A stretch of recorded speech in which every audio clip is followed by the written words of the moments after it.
बिस्मिल्लाहिर्रहमानिर्रहीम। अच्छा जी, मैंने आपको मसल्स के बारे में कुछ पहले बताया था। मैं आज हम तकरीबन सारे मसल्स को कवर कर लेंगे। तो असल में जो भी चीज़ें आई हैं, मैं कोशिश करूँगा कि आपको इसकी बेहतर समझ आ जाए, और ये इम्पोर्टेंट भी है टॉपिक। इस चैप्टर में काफ़ी ज़्यादा इम्पोर्टेंस है इस टॉपिक की। तो मैंने शुरू करते हैं। Many multicellular animals have evolved specialized cells for movement. These cells contain numerous filaments of special protein, actin and myosin. इसके बारे में मेरी पहले भी बात हो चुकी थी आपसे कि तीन किस्म के जो मसल्स हैं हमारी बॉडी में: स्मूथ मसल, स्केलेटल मसल और कार्डियक मसल्स। कार्डियक मसल्स को जानने का बेहतरीन तरीका ये है कि वो दिल में ही होंगे। बिल्कुल आसान बात है। स्केलेटल मसल बोन्स के साथ अटैच होंगे क्योंकि मूवमेंट करवाएंगे, स्केलेटन के साथ अटैच होंगे, इसलिए इनको स्केलेटल मसल कहते हैं। Smooth muscles, basically smooth muscles के अगर देखा जाए तो दो जगह पर बहुत ज्यादा हैं। एक जीआईटी में, गैस्ट्रो इंटेस्टाइनल ट्रैक में। दूसरे नंबर पर ब्लड वेसल्स में। ब्लड वेसल्स में बहुत ज़्यादा, आर्टरीज में और वेन्स में, और कैपिलरीज में तो नहीं आता, लेकिन आर्टरीज और वेन्स में, वेन्यूल्स में, आर्टरीज में ये होते हैं।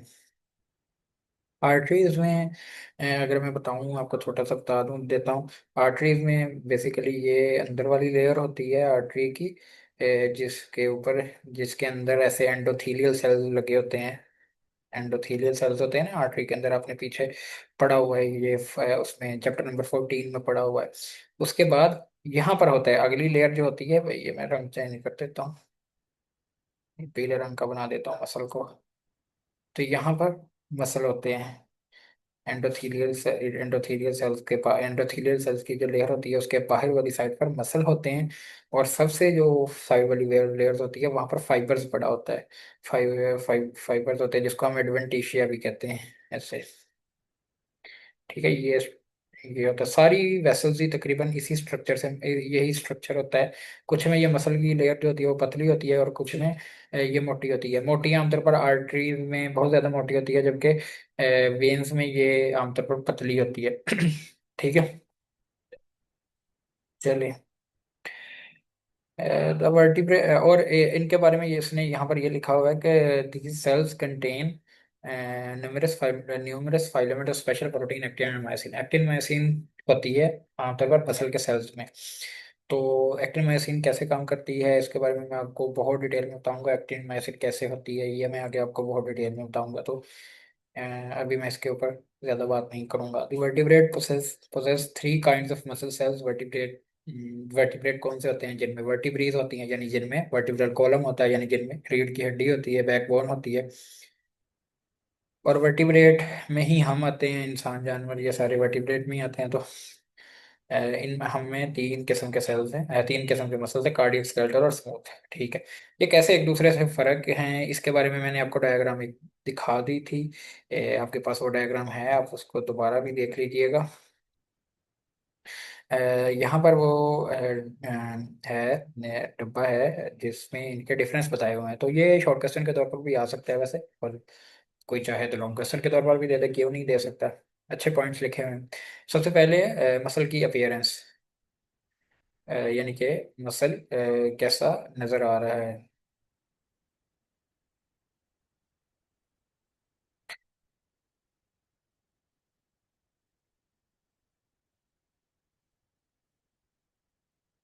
ये आपके पास शेयर हो गया होगा, ये यही मैंने पिक्चर आपको पहले भी दिखाई थी। ये देखो, ये स्मूथ मसल है, ये कार्डियक मसल है, और ये स्केलेटल मसल है। स्मूथ मसल की शेप देखो, ये स्पिंडल है और ये बिल्कुल साफ है, साफ सुथरा है। इसके ऊपर कोई लकीरें नहीं है, जबकि यहाँ पर लकीरें हैं, लेकिन इरेगुलर है, कहीं करीब करीब है और कहीं दूर दूर है। जबकि यहाँ पर देखो एक बिल्कुल रेगुलर पैटर्न के साथ है, ये मैं करीब करके दिखा रहा हूँ। देखो यहाँ पर इरेगुलर है, यहाँ पर स्पेस ज्यादा है, यहाँ पर स्पेस ज्यादा है, यहाँ पर थोड़ी सी करीब हो गई हैं लकीरें। लेकिन यहाँ पर देखो बिल्कुल रेगुलर पैटर्न के साथ वो जो लकीरें हैं नीचे की तरफ आ रही हैं। ठीक है, इन लकीरों को हम बायो की जुबान में कहते हैं स्ट्रिप्स। ठीक है, तो ये नॉन इनके ऊपर स्ट्रिप्स नहीं होती, इनके ऊपर भी होती हैं, इनके ऊपर भी होती हैं। स्ट्रिप्स की वजह से ये स्ट्रिप्स या स्ट्राया भी लकीरों को कहते हैं, स्ट्राया। तो ये नॉन स्ट्राइएटेड मसल, ये भी स्ट्राइएटेड मसल, ये भी स्ट्राइएटेड मसल। एक तो ये बात याद ही करनी है। दूसरी बात यह है कि यहाँ पर आप देखो, एक सेल के अंदर एक सेल जो है वो वाज़ेह तौर पर दूसरे सेल से अलग अलग हुआ हुआ है, लेकिन यहाँ पर देखो, सेल के एक सेल के कई कनेक्शन बने। फर्ज करो एक ये सेल है, इसका यहाँ पर भी कनेक्शन है, इसका यहाँ पर भी कनेक्शन है, यहाँ पर भी कनेक्शन है, कनेक्शन बने हुए हैं। तो ये ऐसा पैटर्न देता है कार्डियक मसल के सेल्स जो हैं वो, कार्डियक मसल के सेल्स ऐसा पैटर्न पैटर्न देते हैं जैसे ये ब्रांच हुए हुए हों, यानी कि इनकी शाखें बनी हुई हों। जैसे देखो ना, ये जड़ों की तरह शाखें सी बनी हुई हैं, जैसे जड़ों की ब्रांचेस बनी होती है, तो ऐसे ही इनकी शाखें बनी हुई हैं। तो ये कार्डियक मसल्स के ब्रांच्ड होते हैं। जबकि और इनमें एक और बात है कि इनमें एक सेल में काफी ज्यादा न्यूक्लियस होते हैं। यहाँ पर न्यूक्लियस उसने दूर दूर करके दिखाए हैं, लेकिन इनमें आमतौर पर एक से ज्यादा न्यूक्लियस होते हैं एक सेल के अंदर। यहाँ पर तो उसने न्यूक्लियस ज्यादा दिखाए भी हुए हैं कि ये देखो, ये सेल में दो न्यूक्लियस हैं, और एक दो से भी ज्यादा बहुत सारे न्यूक्लियस होते हैं एक एक सेल में, स्केलेटल मसल में। तीसरी बात ये है कि इनकी शेप देखो, ये वाले स्पिंडल शेप है, और ये वाले ब्रांच की शेप है, और ये वाले सिलेंड्रिकल शेप है, सिलेंडर्स की तरह के हैं। ठीक है, सिलेंडर्स यानी गोल हैं, और जिस तरह सिलेंडर आपके घर में रसोई गैस का पड़ा है वैसे शेप वैसे हैं ये। तीसरी बात ये है कि ये वाले स्मूथ मसल कहाँ होते हैं? स्मूथ मसल होते हैं जीआईटी के अंदर। स्मूथ मसल होते हैं ब्लड वेसल्स के अंदर। कार्डियक कहाँ होते हैं? दिल के अंदर। स्केलेटल कहाँ होते हैं? स्केलेटन के ऊपर, यानी कि मूवमेंट करवाते हैं। आपको पता है, अगर मैंने अपना बाजू हिलाना हो, यानी कि बाजू को मूवमेंट करवानी हो, तो मैं अपने मेरा दिमाग जो है वो मेरे बाजू को असल में इन मसल्स को हुक्म देगा कि आप कॉन्ट्रैक्ट कर जाओ, मेरे बाइसेप को हुक्म देगा कि कॉन्ट्रैक्ट कर जाओ, तो ये कॉन्ट्रैक्ट करेंगे तो मेरा बाजू मूव करेगा। ठीक है।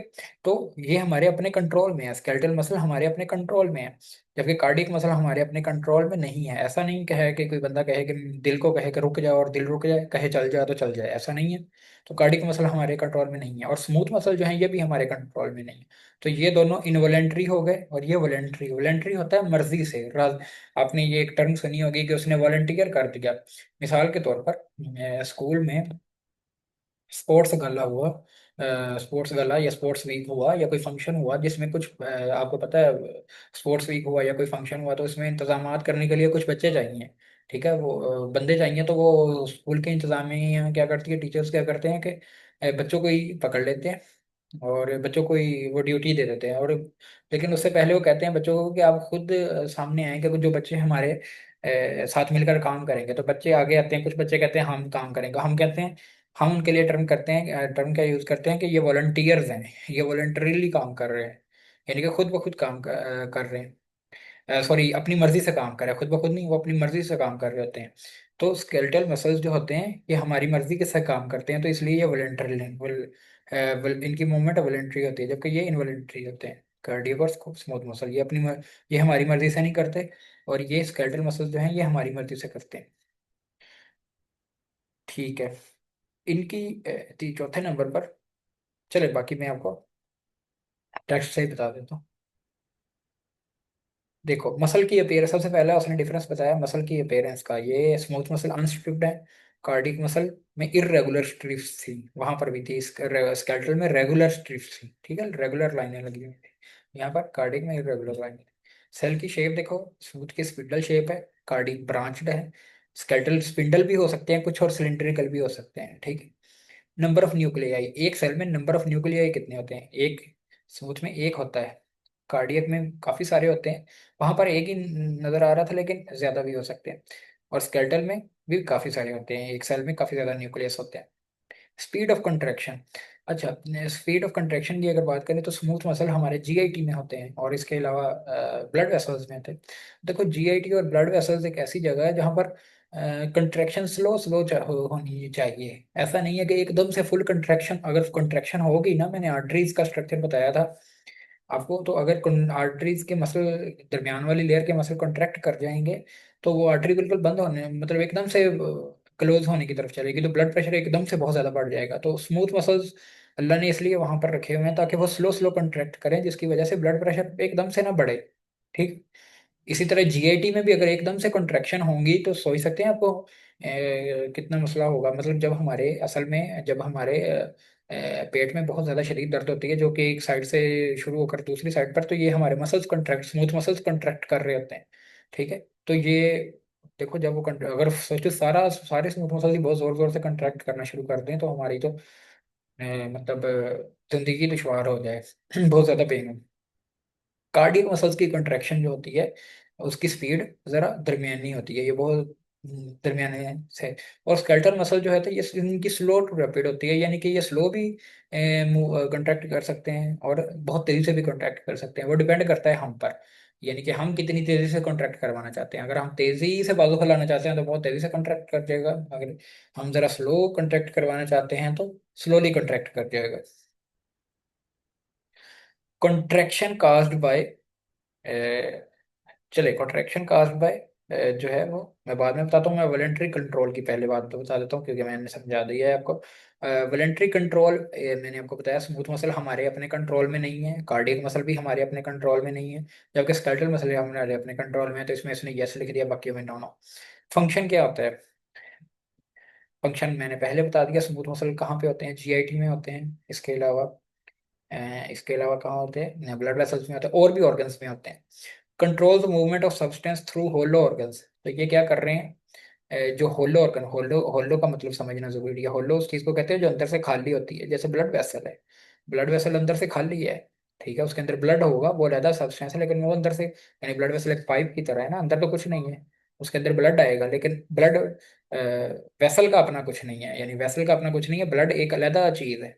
इसी तरह ही जीआईटी है, खुराक हमारी इंटेस्टाइन्स है, वो भी अंदर से खाली हैं।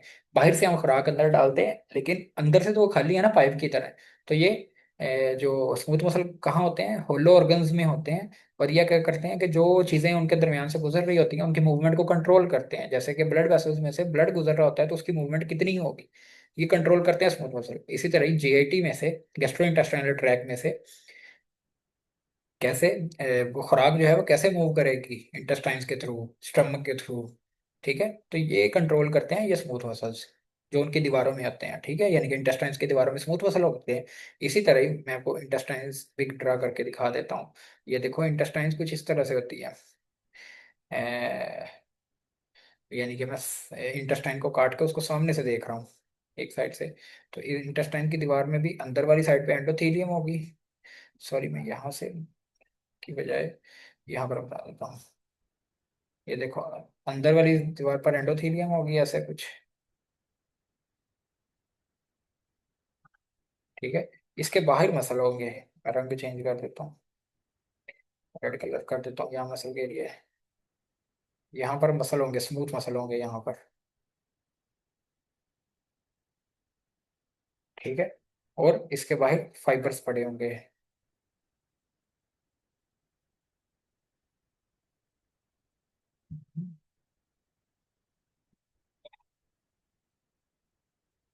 ये मैंने सफेद रंग से फाइबर्स दिखा दिए, ठीक है।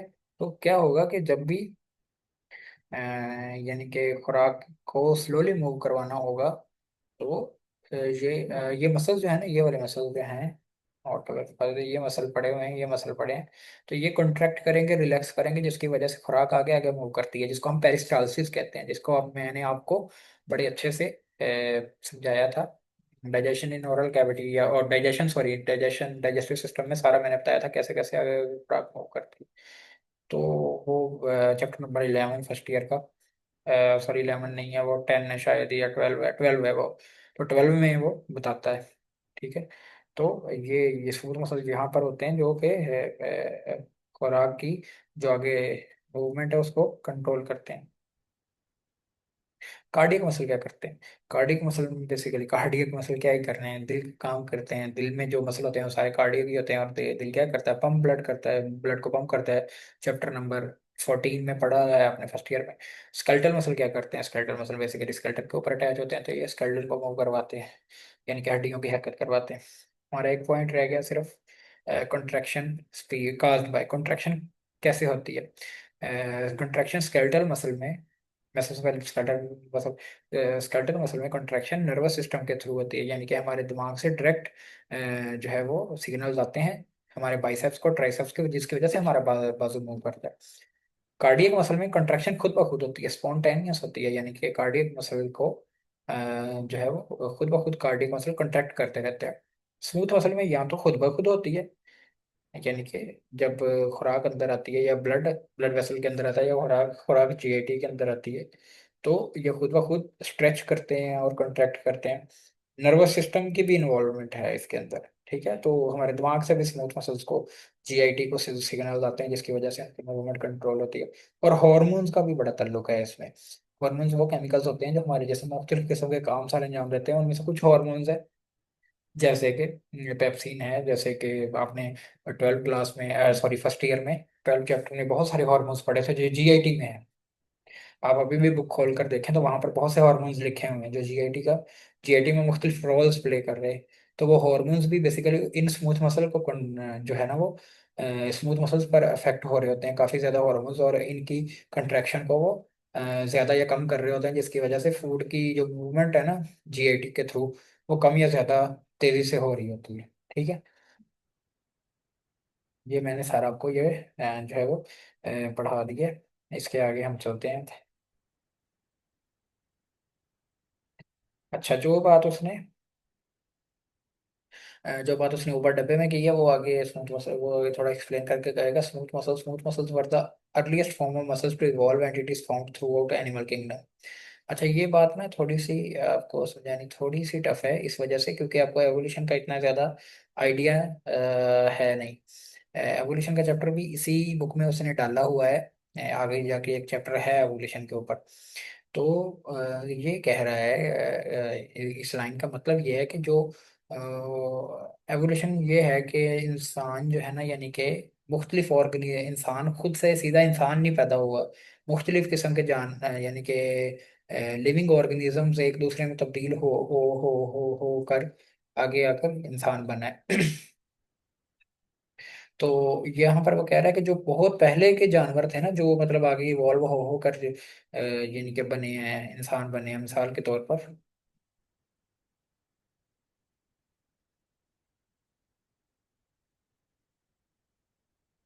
ये इंसान है, ये ह्यूमन है, तो मैं इसको एच से जाहिर कर रहा हूँ। तो ये वाला ये भी एक एनिमल था। ये एनिमल इस एनिमल में बदला, ये एनिमल इस एनिमल में बदला, ये एनिमल इस एनिमल यानी इंसान में बदला। तो ये प्रोसेस 2-4 मिनट का या 2-4 घंटों का या 2-4 सालों का या 2-400 सालों का भी नहीं है। ये हजारों सालों का प्रोसेस है इतना। ठीक है, तो ये कह रहा है कि ये जो एवोल्यूशन में शुरू के एनिमल्स है ना, इनमें भी स्मूथ मसल थे। ठीक है, सबसे पहले स्मूथ मसल्स आए थे जानवरों में, कार्डियक मसल बाद में आए और स्केलेटल मसल उसके भी बाद में आए। ठीक है।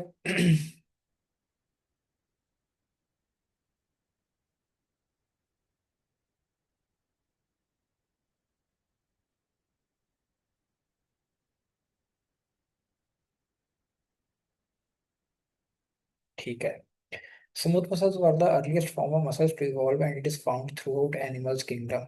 ठीक है, एनिमल किंगडम सारे में स्मूथ मसल हैं। एनिमल कोई भी उठा लें उसमें स्मूथ मसल होंगे। Smooth muscles are long and spindle shape with each containing a single nucleus, ये पहले ही बता दिया है।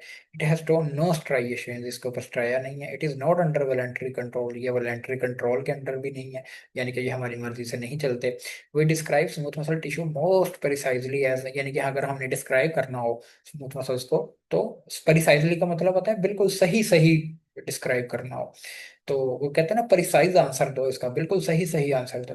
विजरल, हाँ ये वर्ड आपको वो थोड़ा तंग करेगा। विजरल किसको कहते हैं? बेसिकली हमारे जो जीआईटी के सारे ऑर्गन्स हैं ना अंदर, यानी कि स्टमक है, हमारे इंटेस्टाइन्स हैं, स्मॉल लार्ज इंटेस्टाइन्स हैं इन, और इसके अलावा जिगर है, गार ब्लैडर है, पित्ता पेंक्रियाज है, इन सबको हम विजरस कहते हैं। तो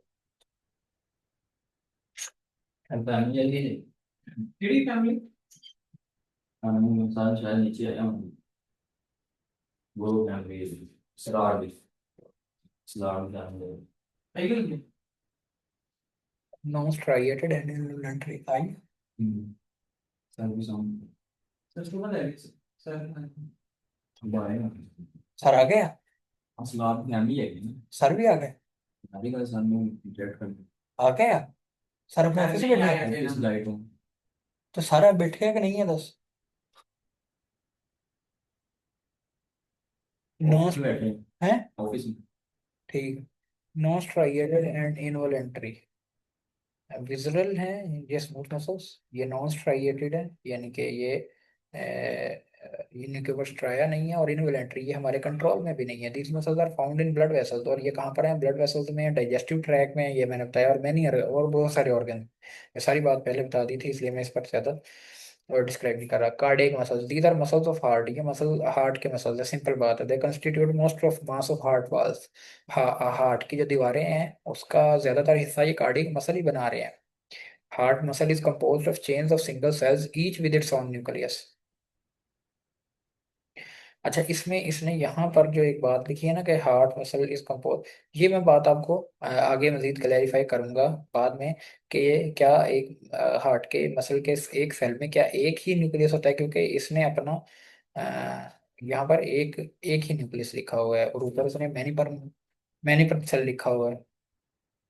चेन ऑफ लेकिन जो बहुत ज्यादा नहीं कुछ The chain of cells are organized into fibers that are branched and interconnected। देखो यही लिखा हुआ है ना कि जो सेल्स की चेन्स है ना, ये फाइबर्स बनाती हैं जो कि ब्रांच्ड होते हैं और इंटरकनेक्टेड होते हैं। Key words for this muscle type are cardiac, striated and involuntary. तो इन मसल टाइप के लिए जो की वर्ड्स हैं वो हैं कार्डियक होते हैं, कार्डियक हैं यानी दिल में होते हैं, स्ट्राइएटेड इनके ऊपर लकीरें होती हैं, और इनवॉलेंट्री होते हैं यानी कि हमारे कंट्रोल में नहीं होते। सुबह मूवीज सेवा है बस सामने कुछ नहीं। हाँ हाँ मुझे ये वो दिखाना नहीं पाया। skeletal muscles, the muscles, the muscles that are attached to the skeleton and are associated with the movement of bones are called skeletal muscle। skeletal muscle कौन होते हैं, कौन से होते हैं? जो skeleton के साथ अटैच होते हैं और मूवमेंट करवाते हैं हड्डियों की। The skeletal muscles are consciously controlled and therefore are called voluntary muscles। skeletal muscle हम खुद से कंट्रोल कर सकते हैं कॉन्शियस से, तो ये voluntary muscles होंगे। skeletal muscles are also called stripped और striated muscles। इनका दूसरा नाम stripped muscle भी है और striated भी, क्योंकि इनके ऊपर स्ट्राया होते हैं और stripped भी होते हैं। स्ट्रिप्स होती हैं, वो हम देखते हैं कैसे होते हैं। Because they show alternate light and dark bands, और क्योंकि इनके ऊपर लाइट और डार्क सी बैंड्स बने होते हैं। ठीक है, वो ऊपर नजर भी आ रहे थे, जो मैंने पिक्चर, सॉरी पिक्चर शेयर की थी उसमें नजर भी आ रहे थे।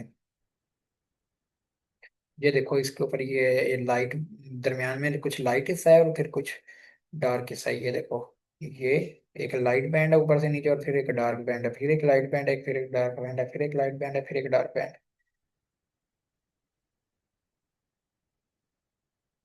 ठीक है। Skeletal muscle fibers are huge cells. Sorry, each muscle fiber is a long cylinder. ये ये मैं सॉरी यहाँ से पढ़ना।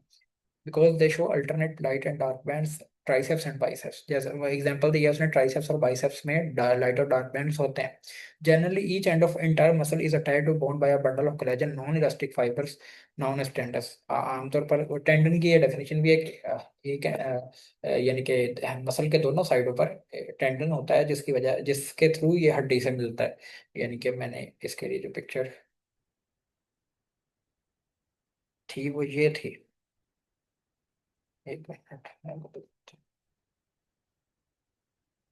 ये देखो, ये बाइसेप दिखाया हुआ है।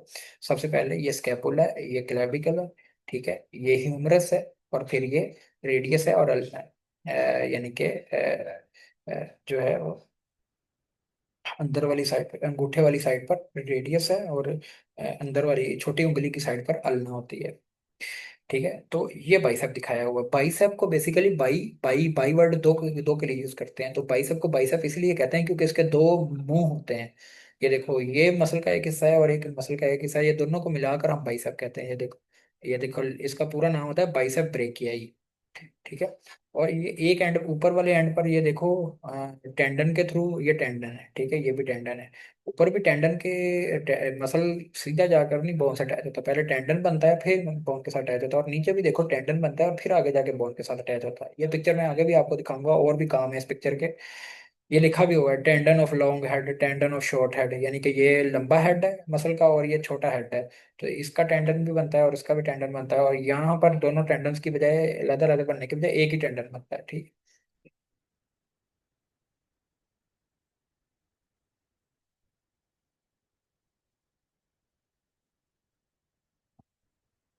शायद मैंने पिक्चर जो दिखाई थी, मैं ये दोबारा रिपीट कर देता हूँ, वो शेयर नहीं हुई, मैं दोबारा से बताता हूँ आपको। ये है स्कैपुला, ये क्लेविकल है, और ये यहाँ पर ह्यूमरस है, और यहाँ पर रेडियस और अल्ना है। ठीक है, ये सारा लेबल किया हुआ है, स्कैपुला, रेडियस, अल्ना, ह्यूमरस। अब ये बाइसेप ब्रेक, बाइसेप है, ये बाइसेप है। बाइसेप को बाइसेप इसलिए कहते हैं क्योंकि इसके दो हिस्से बने हुए हैं, दो हेड होते हैं इसके। एक ये हेड है, एक ये हेड है। इसका ये शॉर्ट हेड है, ये लंबा हेड है, ये ऊपर की तरफ गया हुआ है, ये लंबा हेड है। बात मैं आपको जो बताने की कोशिश कर रहा हूँ वो ये है कि ये मसल देखो डायरेक्ट जाके बोन के साथ अटैच नहीं हो रहा है, इसका पहले टेंडन बन रहा है। यहाँ भी एक टेंडन बना हुआ है, इसका भी यहाँ भी टेंडन बना हुआ है, दोनों हेड्स के ऊपर की तरफ अलग अलग टेंडन बने हुए हैं। नीचे दोनों हेड्स जो है वो आपस में मिल जाते हैं तो इनका एक ही टेंडन बनता है। तो यहाँ पर उसने टेंडन भी लिखा हुआ है, tendon of long head, tendon of short head, यहाँ पर ऊपर है। और एक बात ये, दूसरी बात ये, और नीचे भी टेंडन बना हुआ है। ठीक है, दूसरी बात यह है कि ये मसल का ओरिजिन है और ये इंसर्शन है। ओरिजिन मसल का किस जगह पर होगा, जहां पर वो उस हड्डी के साथ अटैच होगा, मैंने पहले भी बताया था। ओरिजिन मसल का वहां पर होगा जहां पर वो उस हड्डी के साथ अटैच होगा जिस हड्डी की उस मसल की वजह से मूवमेंट नहीं हो रही। देखो, मसल यहाँ पर स्कैपुला के साथ अटैच है, ये मसल जो है ना, ये बाइसेप है, ये स्कैपुला के हिस्से हैं, यहाँ पर अटैच होता है, ये भी स्कैपुला, ये भी स्कैपुला। तो स्कैपुला की मूवमेंट बाइसेप की वजह से नहीं होती। ठीक है, तो ये ओरिजिन यहाँ पर होगा, लेकिन इंसर्शन इसका कहाँ पर है, देखो। इंसर्शन इसका रेडियस पर है, ये रेडियस पर इसका इंसर्शन है, तो रेडियस की मूवमेंट बाइसेप की वजह से होती है, इसलिए ये इसका इंसर्शन पॉइंट है। ठीक है, अब ओरिजिन इंसर्शन की भी मैंने बता दिया, टेंडन भी बता दिया, बाइसेप होता कैसा है ये भी बता दिया। ठीक है, मैं आपको वापस टेक्स्ट पर लेकर चलता हूँ।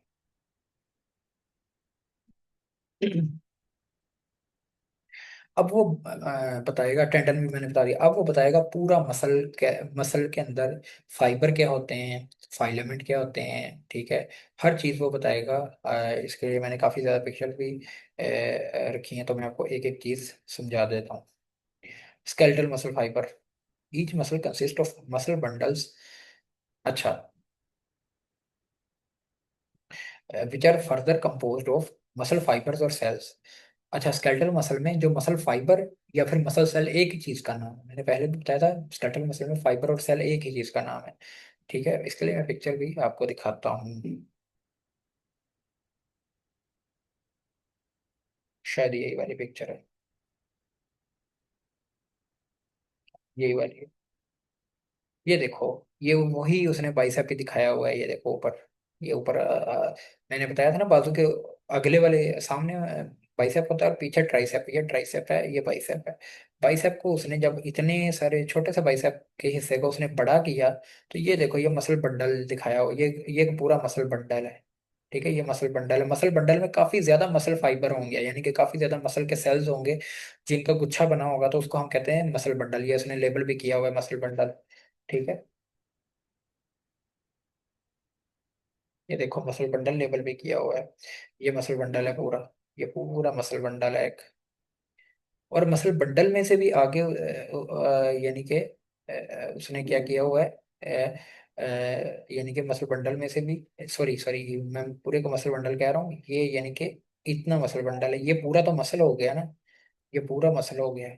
ठीक है, और ये इसके आगे फिर अंदर बंडल बने हुए हैं, ये देखो ये एक बंडल है, इसी तरह ये एक बंडल है, इसी तरह ये एक बंडल है, इसी तरह ये एक बंडल है, इसी तरह ये एक बंडल है। ठीक है, अब आपको मसल बंडल की पता लगे। अब मसल बंडल जो होता है वो क्या होता है, उसमें फर्दर बहुत सारे मसल फाइबर होते हैं। यहाँ पर भी देखो आपको नजर आ रहा है, ये मसल बंडल के ये पूरा मसल बंडल है, तो इसके अंदर बहुत सारे मसल सेल हैं जिनको हम, उन मसल सेल को हम मसल फाइबर कहते हैं। उनमें से एक फाइबर को उसने, ये देखो, बड़ा किया हुआ है और इसको यहाँ पर दिखाया हुआ है, उनमें से एक फाइबर को इसने बड़ा करके यहाँ दिखा दिया। ठीक है, और उस मसल फाइबर के भी अंदर देखो, ये यहाँ पर भी दिखाया हुआ मसल फाइबर। ठीक है, मसल सेल्स, उन मसल सेल्स के अंदर मजीद फिर मसल फाइलामेंट्स होते हैं। ठीक है, ये फाइलामेंट्स होते हैं। ठीक है, तो पहले मसल बंडल, बंडल होता है जिसके अंदर बहुत सारे मसल सेल्स होते हैं, और हर सेल, फिर आगे हर सेल जो होता है वो आगे कैसा होता है, उसके अंदर मजीद मसल फाइलामेंट्स होते हैं, मसल बंडल के अंदर मसल फाइबर, मसल फाइबर के अंदर muscle filaments, sorry, muscle muscle fibrils, एक मिनट, मसल मसल के अंदर मसल बंडल्स होते हैं, बहुत सारे मसल बंडल्स, हर मसल बंडल के अंदर बहुत सारे मसल फाइबर होते हैं, और हर मसल फाइबर या मसल सेल के अंदर बहुत सारे मसल फाइबर फाइब्रिल्स होते हैं, मायोफाइब्रिल्स भी जिन्हें कहते हैं। ठीक है, और हर मायोफाइब्रिल के अंदर मसल फाइलामेंट्स होते हैं। ठीक है, आगे ये क्या चीज़ है ये मैं आपको बताता हूँ।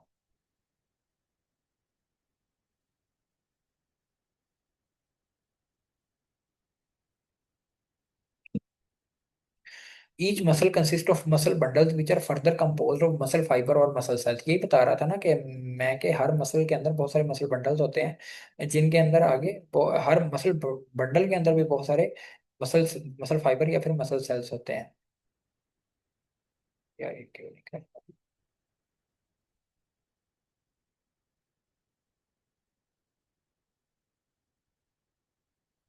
ठीक है। ईच मसल फाइबर, हर मसल फाइबर क्या है? अब हर मसल फाइबर को तारुफ करवाएगा। मसल फाइबर एक मसल मसल फाइबर क्या है? Each muscle fibre is a long cylindrical cell. हर मसल फाइबर एक लॉन्ग सिलेंड्रिकल सेल है, सिलेंडर की तरह का एक सेल है, लंबा सारा, with multiple oval nuclei arranged just just beneath its sarcolemma. Basically जो मसल फाइबर, मसल सेल होता है या मसल फाइबर होता है, उसकी जो सेल मेम्ब्रेन है ना, उसका एक खास नाम है, उसको कहते हैं सार्कोलेमा।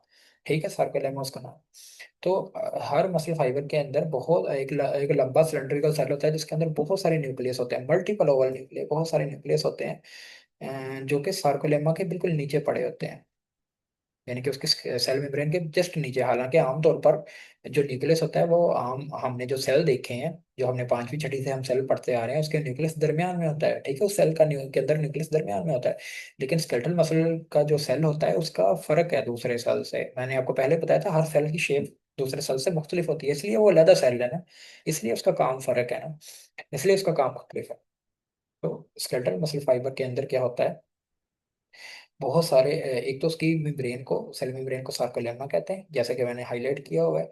और सार्कोलेमा के बिल्कुल नीचे साइडो साइडो पर बहुत सारे काफी ज्यादा न्यूक्लियस पड़े होते हैं। इतने ज्यादा न्यूक्लियस रखने का फायदा यह है कि न्यूक्लियस में डीएनए होता है, और डीएनए का आपको भी पता है, मुझे भी पता है, डीएनए का मेन काम जो होता है वो प्रोटीन बनाना होता है। डीएनए आरएनए बनाता है और आरएनए से आगे जाके प्रोटीन बनती है। तो जितने ज्यादा न्यूक्लियस होंगे उसकी वजह से प्रोटीन ज्यादा बनती है, क्योंकि मसल को बहुत ज्यादा प्रोटीन की जरूरत होती है। ठीक है, वो आपको आगे जाके पता चल जाएगा कि मसल के अंदर कितनी प्रोटीन होती है। और हम जब कहते भी हैं कि प्रोटीन खाओ, तो हम गोश्त खाने का बंदे को कहते हैं। डॉक्टर को जब पता चलता है कि किसी बंदे में प्रोटीन की कमी है, तो डॉक्टर कहता है गोश्त ज्यादा खाओ। अच्छा जी। Skeletal muscle fibres are huge cells. Skeletal muscle के जो फाइबर्स हैं, यानी स्केलेटल मसल सेल्स जो हैं, फाइबर्स और सेल्स यहाँ पर एक ही चीज है। वो बड़े, बहुत बड़े सेल्स हैं। इनका साइज देखो 10 से 100 माइक्रोमीटर है। जबकि जो सबसे छोटा जो सेल है उसका साइज जो है वो 0.2 माइक्रोमीटर तक है। तो देखो, ये काफी बड़े सेल हैं, यानी कि आमतौर पर इनका साइज भी बड़ा, सेल का साइज अच्छा खासा बड़ा होता है। 10 से 100 माइक्रोमीटर तक हो सकता है एक साइज, एक सेल का size. Sarcoplasm of the muscle fibre is similar to cytoplasm of other cells, but it contains usually large amount of stored glycogen. एक और बात है कि दूसरे सेल्स के जो साइटोप्लाज्म होता है उसको हम साइटोप्लाज्म कहते हैं, लेकिन यहाँ पर जो मसल सेल का साइटोप्लाज्म होता है उसको हम कहते हैं सार्कोप्लाज्म। ठीक है, उसको हम कहते हैं सार्कोप्लाज्म। स्केलेटल मसल में आपको सार्को वर्ड बहुत जगह मिलेगा, सार्को। ठीक है, इसकी मेम्ब्रेन का नाम है सार्कोलेमा, इसका साइटोप्लाज्म का नाम है सार्कोप्लाज्म, और भी सार्को वर्ड है इसके अंदर। Sarcoplasm of the muscle fibre is similar to the cytoplasm of other cells. Sarcoplasm जो होता है मसल फाइबर का, वो दूसरे सेल्स की तरह ही होता है, दूसरे सेल्स के साइटोप्लाज्म की तरह ही होता है। लेकिन इसके अंदर बहुत ज्यादा मिकदार में ग्लाइकोजन स्टोर होती है। ग्लाइकोजन आपको भी पता है, मुझे भी पता है, हम अपने फर्स्ट ईयर के चैप्टर नंबर 2 बायोकेमिस्ट्री वाले में पढ़ा हुआ है कि ग्लाइकोजन क्या होता है। ग्लाइकोजन बेसिकली ग्लूकोज से जुड़ जुड़ कर एक कंपाउंड बनता है, जिसको ग्लाइकोजन कहते हैं। ग्लाइकोजन में यानी कि ग्लाइकोजन अगर अगर जब टूटता है तो ग्लूकोज बनती है। तो ग्लूकोज जब टूटती है तो उससे हमें एटीपी मिलती है, एनर्जी मिलती है। ये भी आपने पढ़ा हुआ है चैप्टर नंबर 11 में, जो एनर्जी वाला सारा चैप्टर जिसमें फोटोसिंथेसिस और ये वो चीजें बताई हुई हैं, तो कैसे ग्लूकोज से एटीपी बनता है। एक तो ग्लाइकोजन होता है इनके साइटोप्लाज्म में, स्केलेटल मसल सेल्स के साइटोप्लाज्म में ग्लाइकोजन होता है। और दूसरा इनके अंदर एक प्रोटीन होती है मायोग्लोबिन जिसे कहते हैं। ये एक यूनिक प्रोटीन है, यानी कि इस जैसी कोई और प्रोटीन नहीं है, क्योंकि ये ऑक्सीजन को बाइंड करवाती है। एक और प्रोटीन भी है जो ऑक्सीजन को बाइंड करवाती है, और वो हमारे ब्लड में होती है, और उसका ब्लड में भी आरबीसीज के अंदर होती है, और उसका नाम होता है हीमोग्लोबिन, एचबी भी जैसे कहते हैं। तो एचबी और मायोग्लोबिन, हीमोग्लोबिन और मायोग्लोबिन में क्या फर्क है? मायोग्लोबिन की ताकत ऑक्सीजन को पकड़ने की हीमोग्लोबिन से भी बहुत ज्यादा है। ठीक है, तो हीमोग्लोबिन जो है वो फेफड़ों से बेसिकली ऑक्सीजन जो है हमारे सांस के जरिए हमारे फेफड़ों तक पहुंचती है, और फेफड़ों से फिर ब्लड में जाती है। ब्लड में वो कहाँ जाती है बेसिकली, और आरबीसी के अंदर जो हीमोग्लोबिन है ना, उसको उसके वो पकड़ लेती है वहां पे। हीमोग्लोबिन जो है ना वो ऑक्सीजन को पकड़ लेती है, और वो सारे ब्लड में सर्कुलेट करती हुई जब मसल फाइबर के पास आती है ना, मसल्स में जाती है, तो वहां पर मायोग्लोबिन जो है वो हीमोग्लोबिन से आगे ऑक्सीजन पकड़ लेती है, खींच लेती है। मायोग्लोबिन क्या है, रेड पिगमेंट। और मायोग्लोबिन की दूसरी जो है ना वो खासियत यह है कि ये स्टोर भी कर सकती है, ये ऑक्सीजन को पकड़ कर रख सकती है, थोड़ी देर रख भी सकती है। हीमोग्लोबिन जो है ना वो थोड़ी देर तक, ज्यादा देर तक नहीं रख सकती, वो पकड़ेगी आगे दे देगी, पकड़ेगी आगे दे देगी ऑक्सीजन को। अच्छा जी, दूसरे पैराग्राफ पर आ गया। When viewed in high magnification, जब उसने कहा हमने बड़ा करके देखा माइक्रोस्कोप के नीचे, तो हर each muscle fibre is seen to contain large number of myofibrils, तो हर मसल फाइबर के अंदर बहुत ज्यादा मायोफाइब्रिल्स भी थे। ये मैंने उस डायग्राम में भी आपको दिखाया था कि हर मसल फाइबर के अंदर मजीद मायोफाइब्रिल्स हैं। भाई ये हाईलाइट क्यों नहीं हुआ?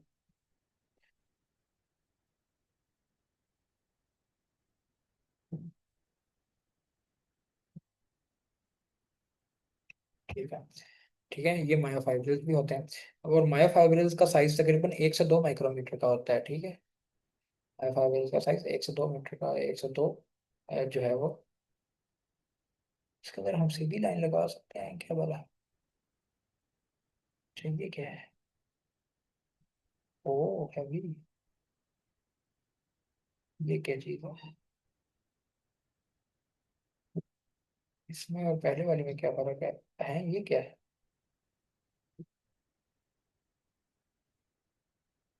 ये खुद ब खुद मिट जाता है, वाओ। ये खुद ब खुद में मिट जाता है। और ये क्या चीज है? अच्छा, ये सीधी लाइन है। ठीक है जी। तो मायोफाइब्रिल जो है वो 1 से 2 माइक्रोमीटर का होता है डायमीटर में। डायमीटर का तो आपको पता ही होगा क्या होता है। That runs in parallel fashion and extend entire length of cells. तो जो मायोफाइब्रिल्स होते हैं ये पैरेलल, एक दूसरे के पैरेलल जो है वो रन करते हैं, यानी कि पैरेलल पड़े होते हैं। मैं दोबारा इस डायग्राम में दिखाता हूँ। ये देखो, ये पूरा मसल है, इसके अंदर मसल बंडल्स बने हुए हैं, ये दूसरा बंडल। इस मसल बंडल में आगे मसल सेल है। ठीक है, ये मसल सेल को भी जब हमने पढ़ा, ये मसल सेल है, पूरा एक मसल सेल है। ठीक है, ये मसल फाइबर है एक पूरा। ठीक है, एक पूरा मसल फाइबर है।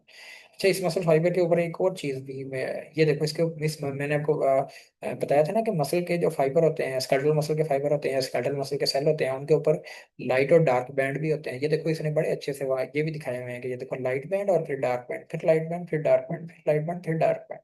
एक तो ये लाइट और डार्क बैंड भी नजर आ रहे हैं, दूसरा ये स्केलेटल मसल सेल के अंदर हमें बहुत सारे बंडल्स मजीद दिख रहे हैं, जिनको हम कहते हैं मायोफाइब्रिल्स। जब उसने इसको भी बड़ा करके देखा तो वो इस तरह के थे, इनको कहते हैं मायोफाइब्रिल्स। ठीक है,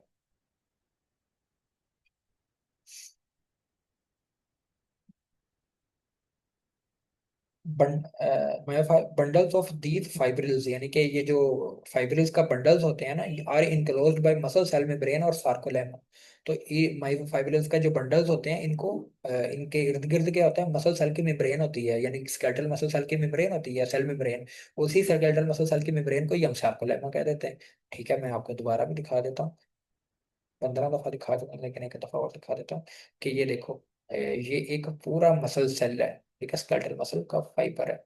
ठीक है, इसके अंदर बहुत सारे मसल सॉरी मायोफाइब्रिल्स हैं, मायोफाइब्रिल्स हैं, मायोफाइब्रिल्स हैं, मायोफाइब्रिल्स। उनमें से एक मायोफाइब्रिल को इसने बड़ा करके भी दिखाया हुआ है, लेकिन ये सारे एक एक मायोफाइब्रिल। और इन मायोफाइब्रिल्स के इर्द गिर्द क्या है, ये देखो, ये कवरिंग हुई हुई है, ये स्केलेटल मसल सेल की मेम्ब्रेन है, सेल मेम्ब्रेन है, जिसको हम सार्कोलेमा भी कहते हैं। चलें।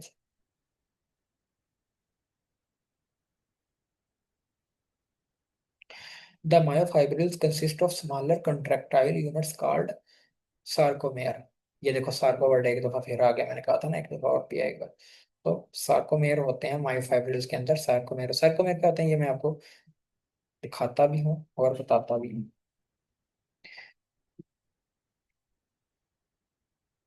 पहले इसी डायग्राम से शुरू करते हैं, फिर मजीद भी। देखो ये उसने कहा मायोफाइब्रिल्स के अंदर सार्कोमेर होते हैं। तो इस मायोफाइब्रिल को जब हमने बड़ा करके देखा, चूंकि इसके अंदर होते हैं, तो हमने इसको बड़ा करके देखना ही देखना था। जब इसको बड़ा करके देखा तो हमें इस तरह का स्ट्रक्चर नजर आया। ये देखो, ये एक लाइन भी नजर आ रही है और एक ये लाइन नजर आ रही है, ठीक है।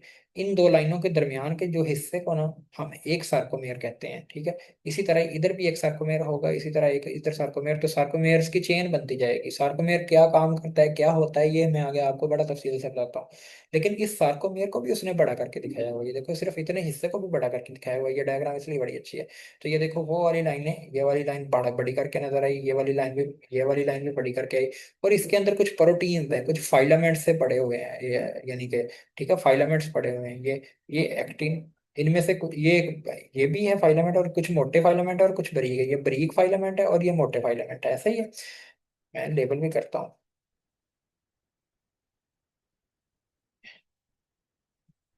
ये देखो यार,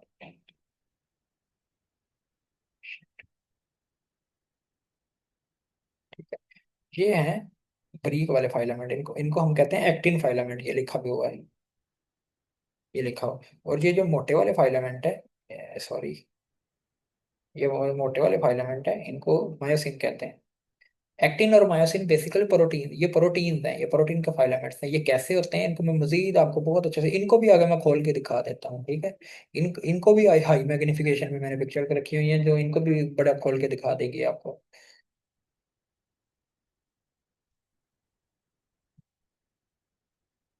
इन ईच, यहाँ पर मैंने सिर्फ सार्कोमेयर की आपको थोड़ा सा इंट्रो करवाया है कि सार्कोमेयर असल में क्या होता है। मायोफाइलामेंट्स के अंदर दो डार्क कलर की लाइनों के दरमियान में बेसिकली कुछ एरिया होता है, उसको हम सार्कोमेयर कहते हैं। In each sarcomere a series of dark and light bands are evident along the length of each myofibril. तो सार्कोमेयर के अंदर लाइट और डार्क बैंड होते हैं। हर डार्क बैंड को हम ए बैंड कहते हैं। ए ए इस ए की वजह से होता है, खास तौर पर इस ए की वजह से। ए, ये ए बैंड का नाम ए इस वजह से क्योंकि ए से शुरू हो रहा है। एन आइसोट्रोपिक है ये, एन आइसोट्रोपिक का मतलब कि ये विजिबल, जो हमारी नजर आने वाली लाइट है ना, उसको कहते हैं विजिबल लाइट। को सारी लाइट नजर नहीं आती, ठीक है। लाइट, कुछ लाइट होती है जो हमारी आंखों से नजर नहीं आती, हमें नजर नहीं आती, तो विजिबल लाइट वो वाली लाइट है जिसकी फ्रीक्वेंसी इतनी है, जिसकी वेवलेंथ इतनी है, जो हमारी आंखें कैच कर सकती है। तो ये उस ये जो ए बैंड वाला हिस्सा है ना, बेसिकली ये उस विजिबल लाइट को पोलराइज कर देता है, यानी लाइट को पोलराइज, लाइट की पोलराइजेशन फिजिक्स का टॉपिक है, ये आपने फिजिक्स में शायद पढ़ा भी होगा। तो उस पोलराइज मोड़ देता है, यहाँ पर मैं इजी से बताऊंगा, विजिबल लाइट को मोड़ देता है, अपनी तरफ नहीं आने देता, जिसकी वजह से ये वाला हिस्सा जो वो डार्क हो जाता है। और लाइट बैंड है जो रोशन हिस्सा है, रोशनी वाला हिस्सा है, ये आइसोट्रोपिक है, यानी कि ये नॉन पोलराइजिंग, ये मोड़ता नहीं, ठीक है, ये मोड़ता नहीं, ठीक है। मैं आपको दोबारा दिखाता हूँ यहाँ से। ये देखो, यहाँ पर भी आपको लाइट और डार्क बैंड इसीलिए नजर आ रहे हैं सेल के ऊपर, बाहर से भी इसलिए नजर आ रहे हैं क्योंकि ये वाला जो जो लाइट वाला हिस्सा है, ये वाला जो लाइट वाला रोशन हिस्सा है, ये लाइट को मोड़ नहीं रहा, जबकि जो डार्क वाला हिस्सा है ना, ये डार्क वाला हिस्सा ये लाइट को मोड़ रहा है, अपनी तरफ नहीं आने दे रहा।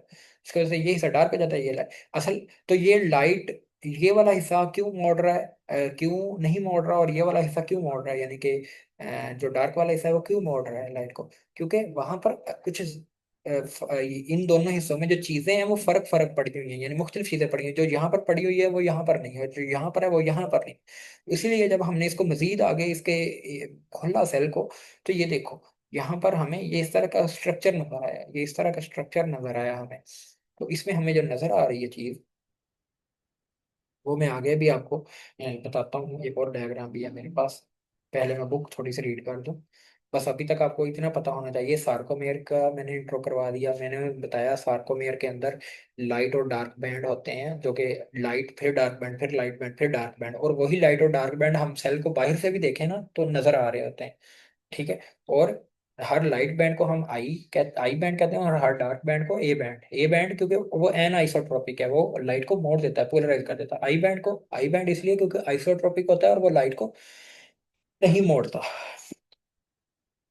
अब इस लाइट और डार्क बैंड की वजह से पूरे सेल की स्ट्रिप्ड अपीयरेंस है। स्ट्रिप्ड अपीयरेंस यानी कि ऐसा है जैसे पूरे सेल पर स्ट्रिप्स पड़ी हुई हैं, स्ट्रिप्स स्ट्रिप्स, ये जो शुगर की स्ट्रिप होती है ना, वो देखो कैसी होती है, लंबी सी। तो स्ट्रिप्स पड़ी हुई हैं पूरे सेल पर। अच्छा, अब मैं वो पिक्चर दिखाता हूँ जो मैंने आपको काफी देर से रोक के रखा हुआ है कि मैं वो पिक्चर दिखाता हूँ। ये वाली पिक्चर है, ये आपकी बुक में भी बनी हुई है। ठीक है।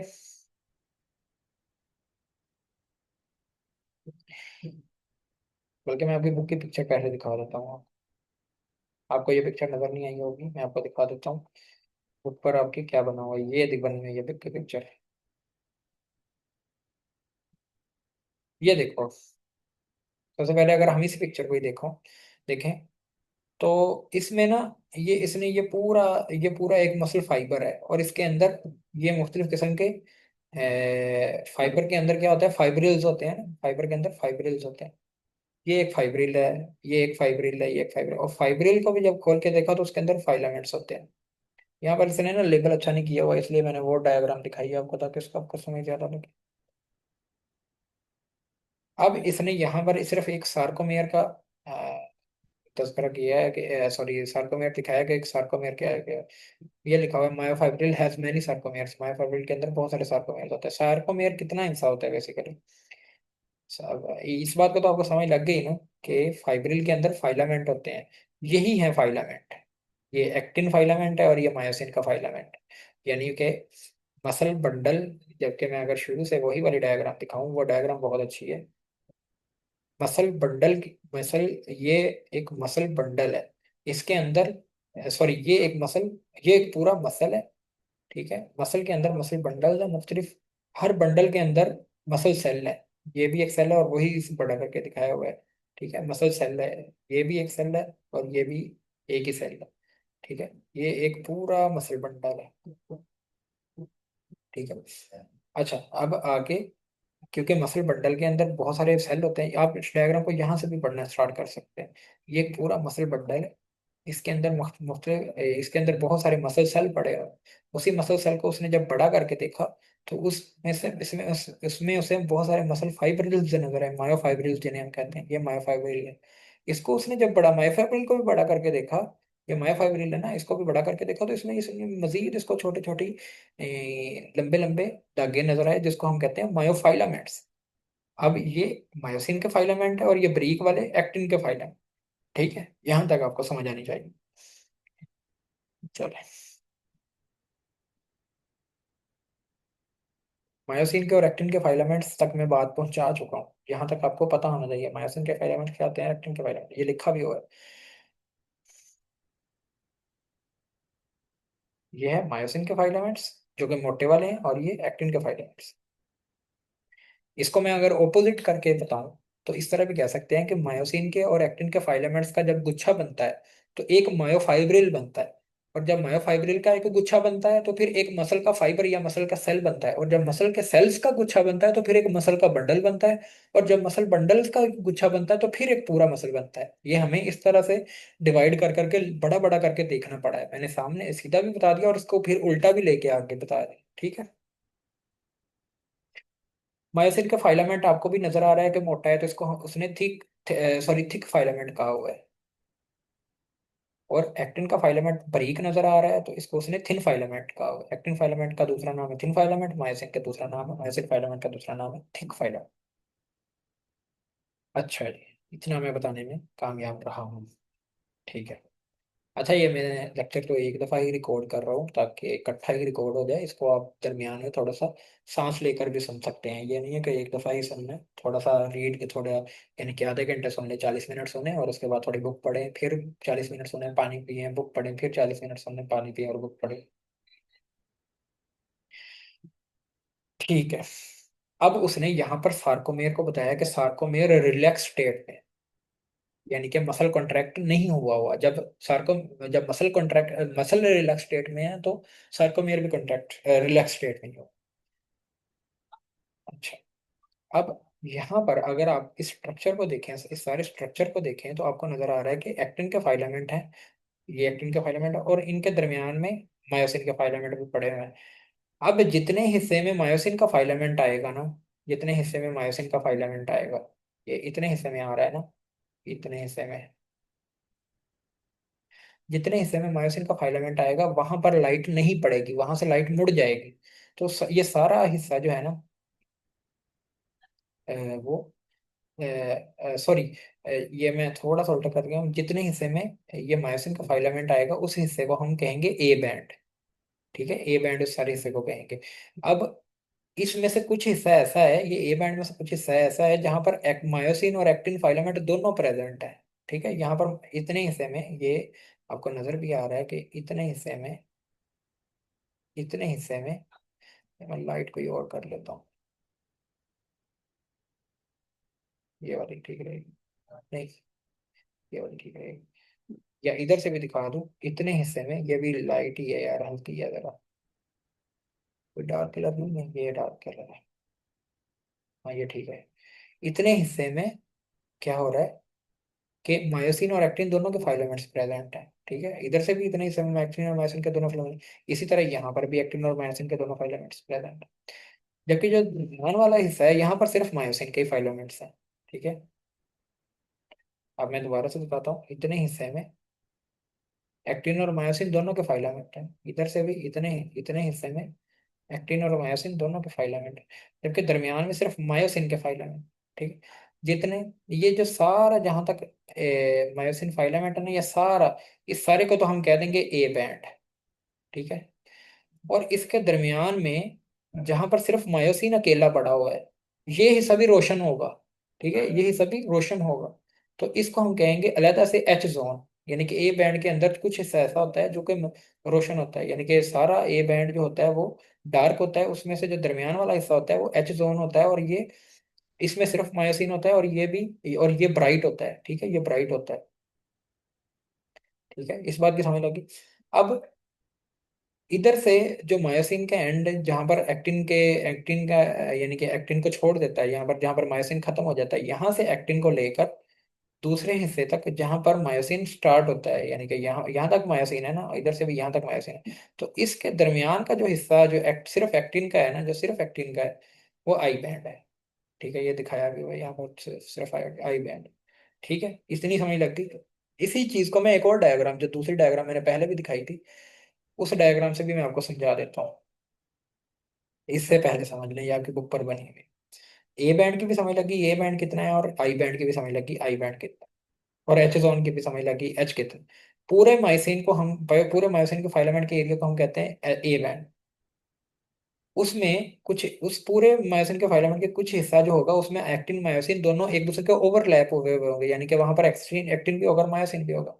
ठीक है, उसको निकाल के बाकी जो जहां पर सिर्फ मायोसिन का फाइलामेंट पड़ा हुआ है, उस हिस्से को हम कहते हैं एच जोन।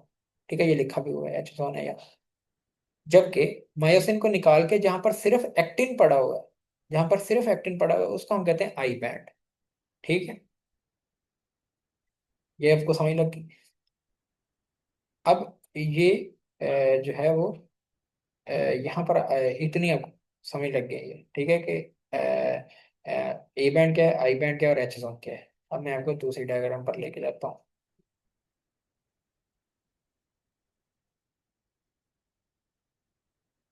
इसमें उसने ज्यादा अच्छे से बताया हुआ है, इसमें उसने एम लाइन का भी जिक्र किया हुआ है, और इसमें उसने जेड लाइन का जिक्र नहीं किया, लेकिन इसने सॉरी जेड लाइन का भी जिक्र है इसमें।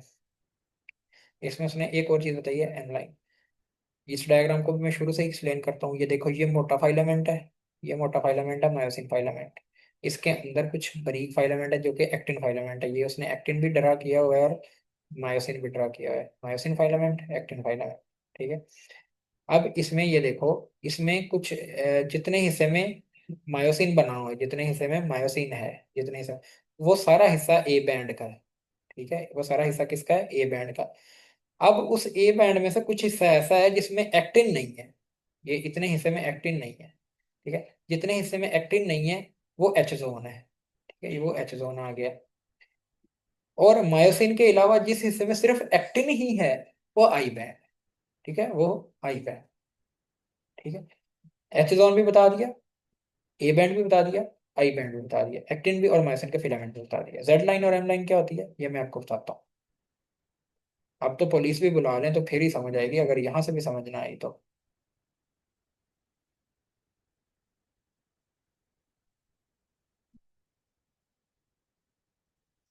अच्छा, इस डायग्राम में एक और चीज मैं चलिए बताता हूँ आपको।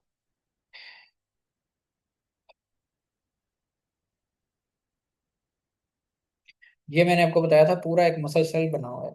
इसके चूंकि मसल सेल की स्केलेटल मसल सेल की मेम्ब्रेन को हम कहते हैं सार्कोलेमा कहते हैं, ठीक है। तो सार्कोलेमा के बिल्कुल नीचे ये देखो न्यूक्लियस उसने बिल्कुल सार्कोलेमा के बिल्कुल नीचे पड़ा हुआ है, ठीक है, ये नजर भी आ रहा है, ठीक है। और नीचे माइटोकॉन्ड्रिया भी काफी ज्यादा मिकदार में है पड़े हुए, ठीक है। माइटोकॉन्ड्रिया भी, ये माइटोकॉन्ड्रिया, ये माइटोकॉन्ड्रिया। माइटोकॉन्ड्रिया यहाँ पर स्केलेटल मसल में ज्यादा इसलिए होते हैं क्योंकि एनर्जी बहुत ज्यादा यूज करनी होती है, एटीपी बहुत ज्यादा यूज होते हैं। तो माइटो एटीपी कहाँ पैदा होते हैं? माइटोकॉन्ड्रिया में। Power house of the cell is called mitochondria. बड़ी आसान लाइन है ये तो माइटोकॉन्ड्रिया। चलें जी, अब बुक में रीड करता हूँ।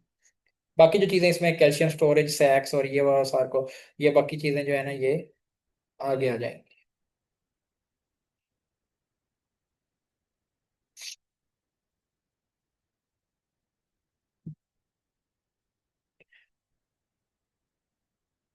अच्छा, उसने यहाँ पर अगली बात की, H zone is bisected by dark line called M line. H zone के दरमियान में एक डार्क लाइन होती है जिसको हम कहते हैं एम लाइन, और आई बैंड के दरमियान में एक लाइन होती है जिसको हम कहते हैं जेड लाइन। अब मैं चलता हूँ आपको वापस वहीं लेके। ये देखो, इतना इतना ए बैंड है, ठीक है। और ए बैंड के दरमियान वाले हिस्से में जहां पर सिर्फ मायोसिन है उसको हम कहते हैं एच जोन, ठीक है। सिर्फ इतना हिस्सा एच जोन है, ऐसा ही है। और एच जोन को दरमियान में एक, एच जोन के दरमियान में एक डार्क, एच जोन ब्राइट होता है, ठीक है। ये हिस्सा ए बैंड आमतौर पर डार्क होता है। हाँ, एक बात मैं आपको, ये यहाँ पर आपको दो तीन डार्क और लाइट इकट्ठे इकट्ठे पड़े हुए हैं, इस वजह से समझना थोड़ा मुश्किल हो सकता है। ये जो सारा एरिया है ना, ये जो सारा एरिया है, इस डायग्राम का बैकग्राउंड, सॉरी, ये वाला सही रहेगा यहाँ पे। ये वाला जो सारा एरिया है ना जिसमें मायोसिन है, ये सारा है ए बैंड। ए बैंड आमतौर पर सारा डार्क है, ठीक है, ये हमें समझना है। लेकिन ए बैंड के दरमियान में वो जगह जहां पर सिर्फ मायोसिन है वो लाइट है, यानी कि वो रोशन है। और इसी तरह रोशन एरिया को हम एच जोन कहते हैं। और इस एच जोन के दरमियान में फिर एक एरिया है जो कि डार्क है, उस डार्क एरिया को हम कहते हैं एम लाइन। इसको इसी तरह सिंप्लीफाई करके आपने पढ़ना है। एक तो ये बात होगी। दूसरा, दूसरा बात ये कि ये है, ये हलवा भी दूसरा ये है कि यहाँ से एक्टिन फिलामेंट यहाँ से शुरू हो रहा है, ठीक है। और इस तरफ जा रहा है, ठीक है। और ये इस इधर इधर से आगे तक जाएगा, ठीक है। और फिर मैं इधर को दिखा देता हूँ। चलो मैं इधर को दिखा देता हूँ। ये एक्टिन फिलामेंट मैंने बताया यहाँ से शुरू होकर यहाँ तक है और फिर आगे भी जाएगा, ठीक है, आगे भी जाएगा। और कुछ आगे जाकर फिर यहाँ पर इसके दरमियान में ओए मायोसिन फिलामेंट भी आ जाएगा। ये मैं पूरा एक सार्कोमेर, सॉरी मसल फाइलामेंट आपको ड्रा करके, इतना हिस्सा सार्कोमेर का है। आगे ये कंटिन्यूअस है ना, आगे इधर भी चलता जाएगा और इधर भी चलता जाएगा। ये स्ट्रक्चर यानी कि आगे आगे तक है। ये इसने एक सिर्फ छोटी सी पिक्चर दिखाई है। इसी तरह ही ये वाला जो एक्टिन फिलामेंट है, ये यहाँ से शुरू होता है, ये भी आगे। वो एक पंखा बंद कर गया, आवाज नहीं सुन, ठीक है। और इधर से ये एक्टिन फिलामेंट, ये यहाँ से शुरू होता है और ये भी आगे तक जाएगा। ये पूरा एक्टिन फिलामेंट मैंने ड्रा किया। ओहो, ये ज्यादा ड्रा हो गया, चलो लेकिन आप समझ लो, मैं रेजर से रेज भी कर दूंगा, वो तो कोई मसला नहीं। ये तो पूरा ही रेज हो गया। चले, अरे चल, ये एक्टिन फिलामेंट है जो कि यहाँ से शुरू होके आगे तक चलेगा। यहाँ तक समझ लग गई, फिर भी देखो आगे तक चला गया। अच्छा, लेकिन बात यह है कि यहाँ तक आकर यानी कि ये मैंने जैसे एक मायोसिन फिलामेंट बताया, मैं इसको ड्रा भी करता हूँ। ये है मैं, ये मायोसिन, इसी तरह ही ये इन दो एक्टिन फिलामेंट के दरमियान में भी मायोसिन फिलामेंट होगा। मैं मायोसिन फिलामेंट को जितना हो सकता है मोटा बनाने की कोशिश कर रहा हूँ। ये भी मायोसिन फिलामेंट है, मेरे से सही बना नहीं है लेकिन इसी जैसा ही होता है, बिल्कुल इस लाल जैसा ही इधर भी होगा, ठीक है। अब देखो, अब देखो ये एक्टिन फिलामेंट यहाँ से शुरू होकर यहाँ तक खत्म हो रहा है। तो एक्टिन फिलामेंट को एक लाइन और होती है जो कि एक्टिन फिलामेंट को बिल्कुल दरमियान से डिवाइड करती है, उस लाइन को हम जेड लाइन कहते हैं, ठीक है। उस लाइन को हम जेड लाइन कहते हैं, यहाँ पर दिखाई हुई हुई है, ये लाइन है वो। यहाँ जिग जैग बनाई हुई है, तो जिग जैग भी आप समझ सकते हैं, सीधी भी समझ सकते हैं। तो ये जेड लाइन होती है, असल में जिग जैग ही है थोड़ी, लेकिन आपके लिए ये सीधी लाइन है जी। आपकी लेवल तक ये सीधी लाइन है। तो एक्टिन फिलामेंट को जो दरमियान से डिवाइड करती है वो जेड लाइन है, जो एच जोन को दरमियान से डिवाइड करती है वो एम लाइन है। ठीक है, अब मैं आता हूँ यहाँ पे। The H zone is bisected by dark line called M line. तो एच जोन के दरमियान में एक डार्क लाइन होगी जिसका हम कहेंगे M line. The I band have mid line called Z line. तो आई बैंड के दरमियान में एक मिड लाइन होगी जिसका हम जेड जेड लाइन कहेंगे। और जेड का मतलब होता है, जेड विशन वर्ड से निकला है, विशन का मतलब होता है बिटवीन। अब सार्कोमेर की वो यहाँ पर डेफिनेशन बता रहा है, uh sarcomere is the region of a, ये मतलब उससे बता रहा।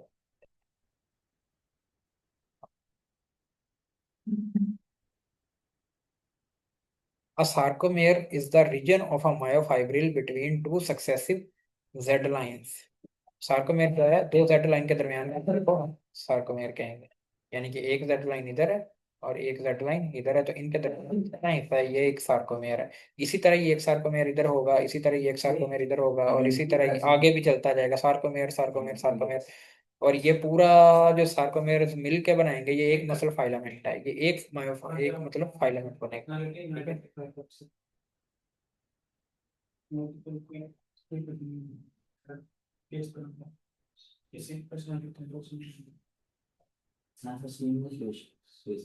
सॉरी, फाइलामेंट नहीं बनेगा, मायोफाइब्रिल बनेगा, फाइब्रिल बनेगा, सॉरी सॉरी सॉरी।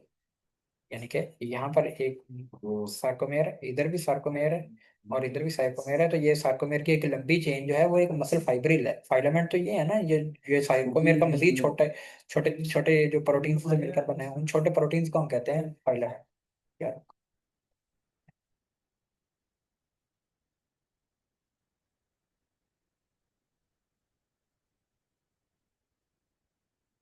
दोबारा पढ़ देता हूँ जी। Sarcomere is the region of myofibril between two successive Z line. तो जेड मायोफाइब्रिल का हिस्सा होता है सार्कोमेर जो कि दो जेड लाइन के दरमियान मौजूद होता है। और ये स्मॉलेस्ट कंट्रैक्टाइल यूनिट है मसल फाइबर का, और ये सबसे छोटा हिस्सा है मसल फाइबर का जो कंट्रैक्ट करता है। ये कैसे कंट्रैक्ट करता है ये ही अगला हमारा टॉपिक है, और मैं इसको आपको अच्छे तरीके से समझाऊंगा। दी मायोफाइब्रिल कंटेन मायोफाइलामेंट। सिंपल सी बात है, 15 दफा बता चुका हूँ कि मायोफाइब्रिल के अंदर मायोफाइलामेंट्स होते हैं। ठीक है, यानी कि फिर से बता देता हूँ कि ये एक पूरा मसल बंडल है। ठीक है, ये एक मसल बंडल है, इसके अंदर ये एक मसल फाइबर है। यानी कि ये एक मसल फाइबर है, ये एक मसल फाइबर, ये एक मसल फाइबर। उसमें से एक मसल फाइबर को जब हमने बड़ा करके देखा तो इसके अंदर ये हमें मसल बहुत सारे मजीद बंडल सिलेंडर से नजर आए। उनमें से एक सिलेंडर को जब हमने बड़ा, उनमें से एक सिलेंडर जो है वो मसल फाइब्रिल है। ठीक है, और मसल फाइब्रिल के अंदर फिर आगे मजीद छोटे छोटे प्रोटीन्स होंगे जिनका हम मसल फाइलामेंट्स कहते हैं। ठीक है, तो यही लिखा हुआ है कि muscle fibrils has muscle filaments। The myo या मसल एक ही चीज है। Muscle myofibrils contain myofilaments. ठीक है, चले, मेरा ख्याल है कि मैं आपको अच्छा समझाने के मैं कामयाब रहा हूँ। अब आगे वो बताएगा, मजीद छोटा कर देगा। अब पता क्या करेगा वो? आपको पता क्या करेगा? अब वो करेगा,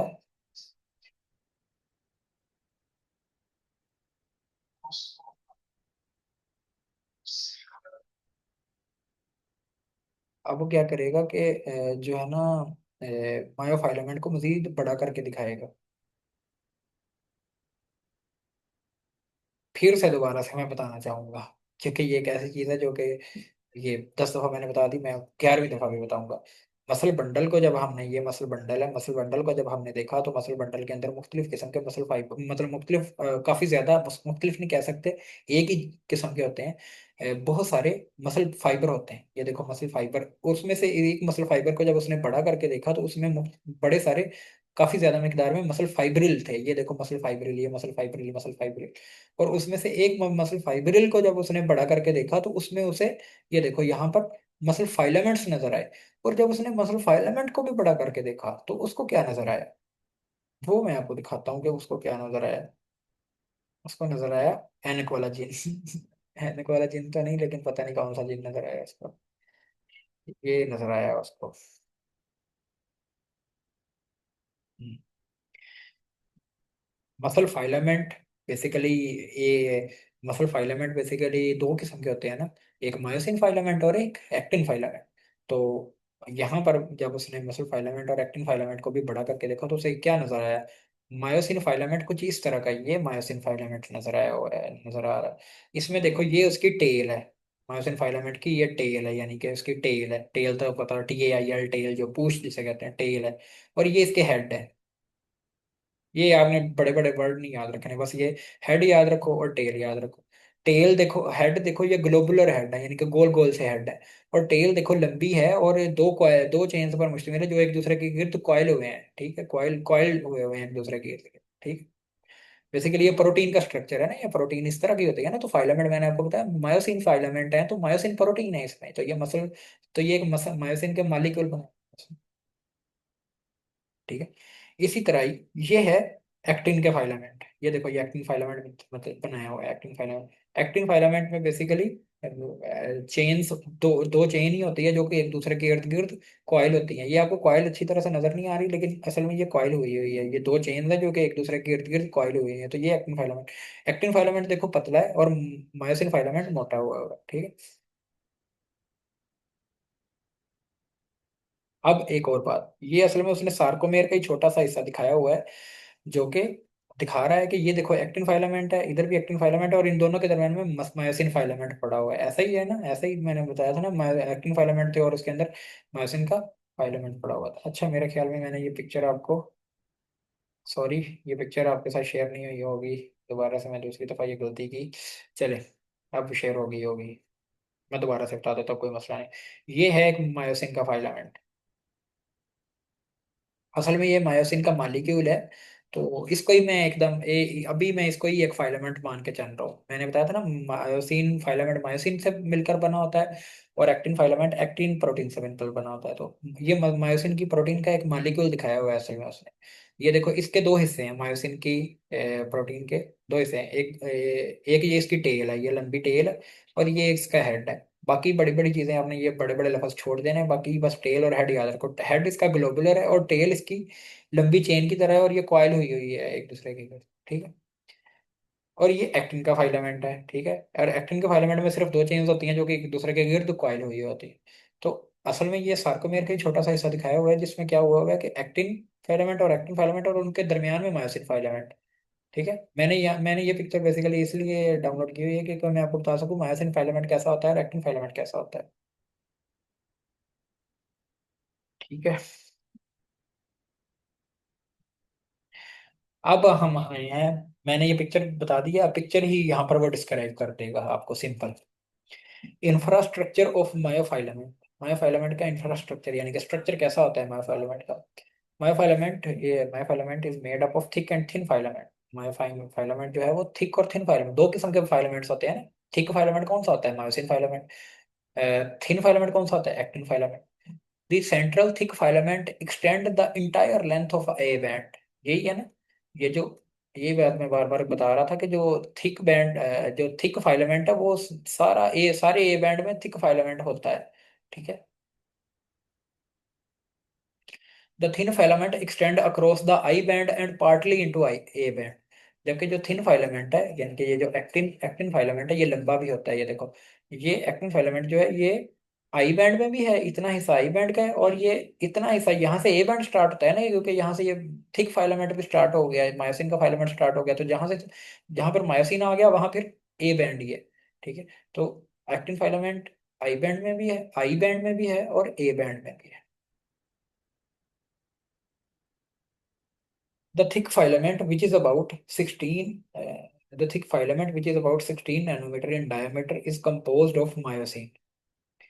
जो थिक फाइलामेंट होता है, जो कि आम तो ये देखो यहाँ पर देखो, नैनोमीटर्स पर बात आ गई है। नैनोमीटर का क्या वैल्यू होती है नैनो की, नैनोमीटर की 10⁻⁻⁹ होती है नैनो की पावर, ठीक है। तो देखो पहले हम माइक्रोमीटर पे, सेल का साइज कुछ माइक्रोमीटर्स का था, 10 से 100 माइक्रोमीटर, ठीक है।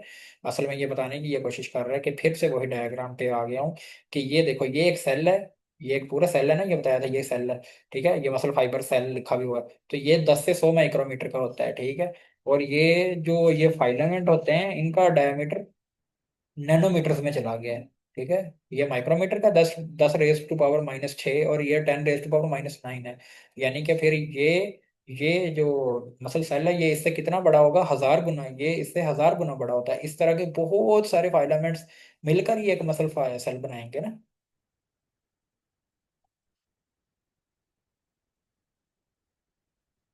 The thick filament, which is about 16 nanometre in diameter, is composed of myosin।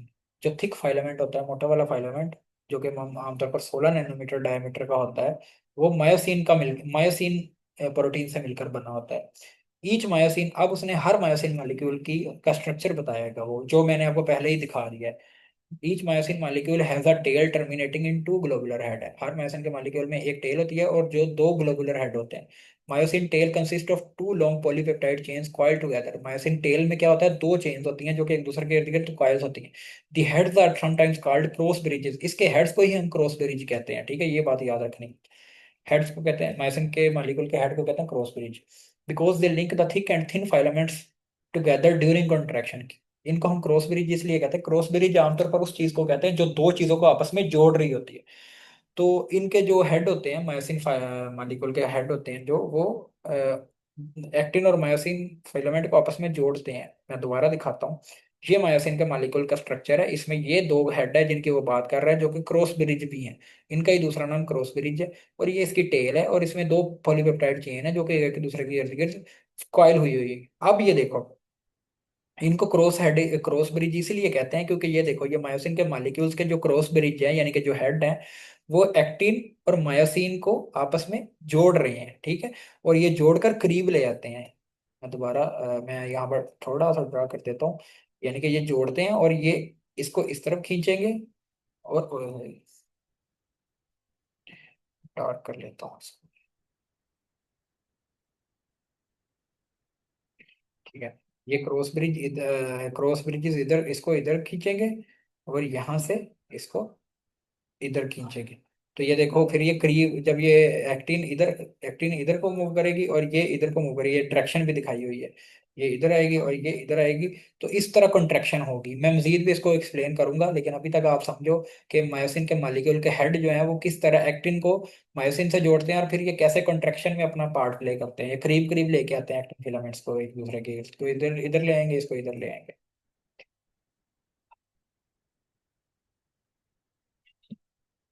ठीक है।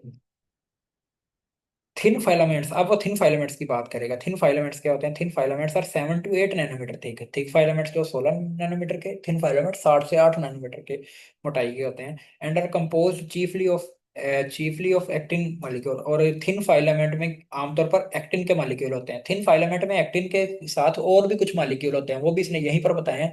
कोई डायग्राम नहीं उसने साथ बनाने की जहमत की कि चलो बच्चों को ज्यादा समझ आ जाए, लेकिन मैं डायग्राम डाउनलोड करके रखी है, मैं आपको वो दिखा देता हूँ। थिन फाइलामेंट्स जो होते हैं वो 7 से 8 नैनोमीटर थिक होते हैं, और इसमें एक्टिन के मॉलिक्यूल होते हैं चीफली, इसने कह दिया, यानी कि ज्यादातर एक्टिन के मॉलिक्यूल होते हैं, कुछ और मॉलिक्यूल भी होते हैं वो बताता है।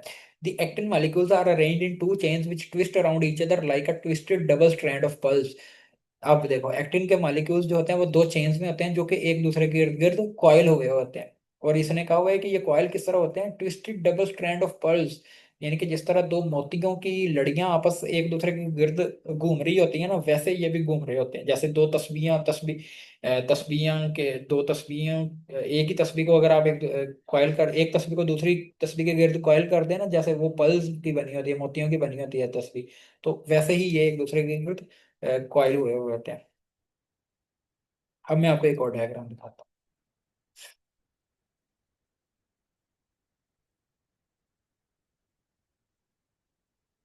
शायद यही वाली है।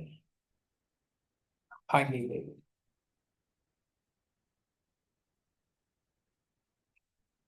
ठीक है, ये डायग्राम को मैं बड़ा करके दिखाता हूँ। ये देखो, सबसे पहले यहाँ पर ये है मोटा फाइलामेंट, थिक फाइलामेंट, इसने दिखाया भी हुआ है, ये थिक फाइलामेंट है। ये है थिक फाइलामेंट, ठीक है, ये थिक फाइलामेंट आ गया। ठीक है। इसमें देखो, ये दो ग्लोबुलर हेड भी आपको नजर आ रहे हैं, इधर भी और इधर भी ग्लोबुलर हेड नजर आ रहे हैं, ठीक है। और ये ग्लोबुलर हेड किसके पास जा रहे हैं? थिन फाइलामेंट के पास। ठीक है। अब थिन फाइलामेंट में ये देखो, ये है वो जो मोतियों की चेन वो दिखा बता रहा था, ये मोतियों की चेन इधर से स्टार्ट होके ये देखो ऐसे जा रही है। एक चेन ये है जो मैं अभी ड्रा कर रहा हूँ, वो ये तो सीधी लाइन बन गई। एक मिनट,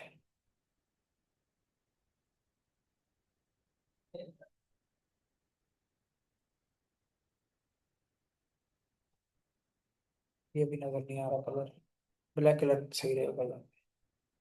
ठीक है, एक चेन, एक चेन ये वाली है।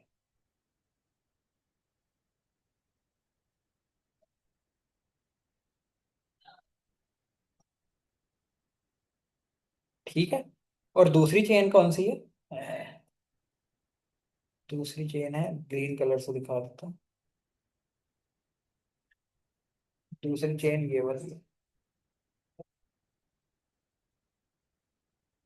ठीक है, तो ये देखो दो मोतियों की चेनें सी हैं, वो आपस के एक दूसरे के इर्द गिर्द ट्विस्ट हुई है ये।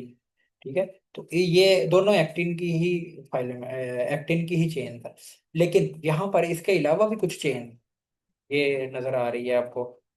जैसे कि ये वाली एक चेन है, ये वाली चेन है, ये वाली चेन है ना, ये एक और प्रोटीन होती है। ये डायग्राम असल में वहां पर बनी होनी चाहिए थी, लेकिन ये वहां पर बनी नहीं हुई, तो चलो मैंने दिखा दी।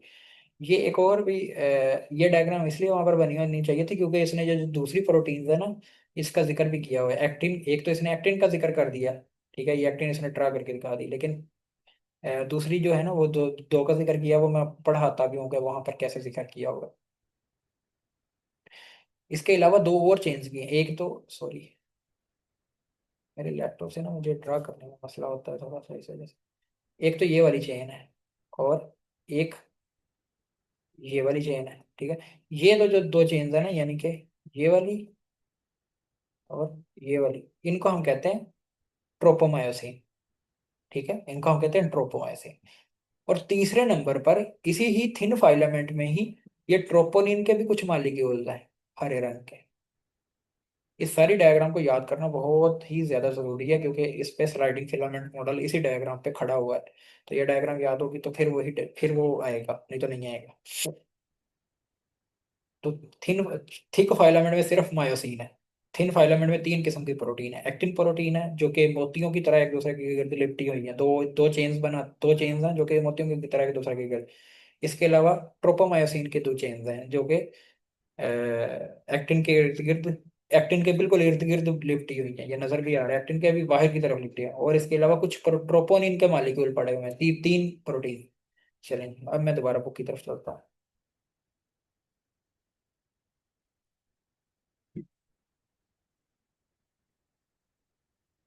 Thin filaments are 7 to 8 nanometre thick. Thin filaments जो हैं वो 7 से 8 नैनोमीटर थिक होते हैं। सॉरी, मैं यहाँ तक पढ़ा चुका था। The actin molecules are arranged in two chains which twist each around each other like a twisted double strand of pearls। तो कैसे है twisted double strand of pearls का मतलब क्या है, ये मैंने आपको बता दिया। Twisting around the active chain, यानी कि एक्टिन चेन्स के इर्द गिर्द क्या होता है, दो स्ट्रैंड होते हैं, two strand of another proteins, एक और प्रोटीन्स के दो स्ट्रैंड होते हैं। वो कौन सी प्रोटीन है मैंने बता दिया, ट्रोपोमायोसिन है। पिक्चर्स में आपको साथ भेज दूंगा, आप साथ में देख लीजिएगा तब भी। अच्छा, the other major protein in thin filament, इसके अलावा भी एक प्रोटीन होती है ट्रोपोनिन जिसे कहते हैं। ठीक है, वो भी मैंने दिखाई है कैसे पड़ी होती है। ये ट्रोपोनिन बेसिकली तीन पॉलीपेप्टाइड से मिलकर चेन बनती है। पॉलीपेप्टाइड बेसिकली छोटी प्रोटीन को कहते हैं जिसमें अमीनो एसिड आपस में मिलकर एक पॉलीपेप्टाइड बनाते हैं, फिर एक चेन, फिर कुछ अमीनो एसिड मिलकर एक और पॉलीपेप्टाइड, फिर एक और कुछ और अमीनो एसिड मिलकर पॉलीपेप्टाइड। तो तीन पॉलीपेप्टाइड का एक स्ट्रक्चर होता है जिसको हम ट्रोपोनिन कहते हैं।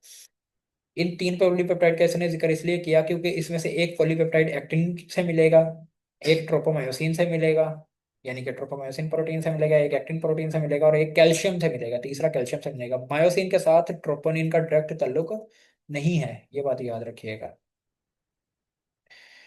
Each myosin filament is surrounded by six actin filament. तो हर मायोसिन फिलामेंट के इर्द गिर्द 6 एक्टिन फिलामेंट होते हैं, यानी कि अगर दरमियान में मायोसिन फिलामेंट है तो इसके इर्द गिर्द 6 एक्टिन के फिलामेंट होंगे, 4, 5 और 6। ठीक है, यहाँ तक मैंने आपको बता दिया। मैं यहाँ पर ही ये ख़त्म कर रहा हूँ, और मैं अगले लेक्चर में फिर स्लाइडिंग फिलामेंट मॉडल इंशाल्लाह स्टार्ट करता हूँ। ठीक है, मैं थक गया हूँ, थोड़ा सा रेस्ट करके फिर अगला स्टार्ट करूँगा।